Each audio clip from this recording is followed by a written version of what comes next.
Hello everyone and welcome to Simplex Cuisine. My name is Harper if you did not know, and today I'm going to show you how to make my perfect baked potato. So let's begin. So of course the ingredients and the recipe will be written out below in the description down below, so if you want to check out, just check out there. So the first thing is to preheat the oven to 500 degrees Fahrenheit.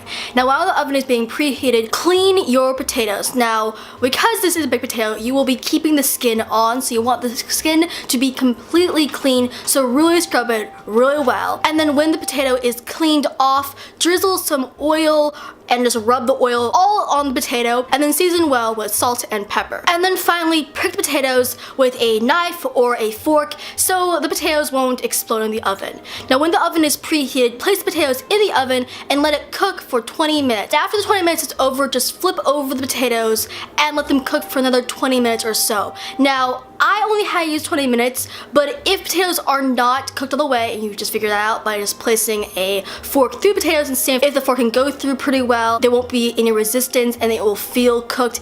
If it doesn't feel like that, just put it on for another, couple of minutes, maybe like 5 to 10. But more or less, when the potatoes are done cooking, take it out of the oven and then let it cool for around 5 to just 4 minutes or so. Use a knife and cut a sliver through the top of the potatoes without cutting it in half. So you will be cutting the top skin but not the bottom skin. And then pinch them together so you can actually see the cavity of the potato. Scoop out the potatoes into a bowl. So more or less, you don't want to have all potatoes into the bowl, but more or less as much as the potato quote-unquote meat as you can, and then mash up that potato quote-unquote meat with butter and also some cream to make it nice and creamy, and then finally salt and pepper it really well. One of the most biggest issues with a baked potato is the fact that it's not seasoned and it does taste bland.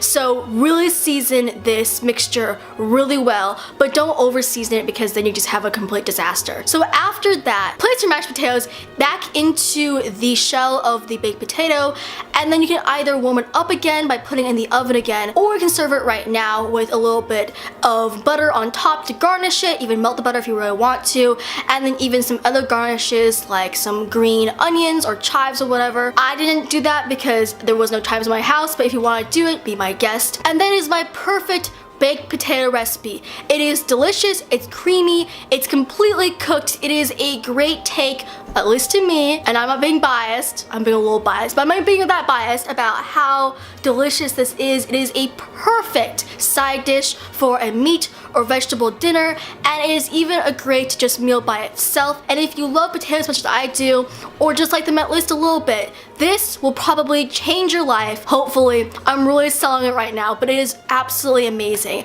But that is the end of the video, so of course, if you like this video, just click that like. If you want some more from moi, just subscribe. I hope you guys have an amazing day. I will see you next time, and as usual, goodbye!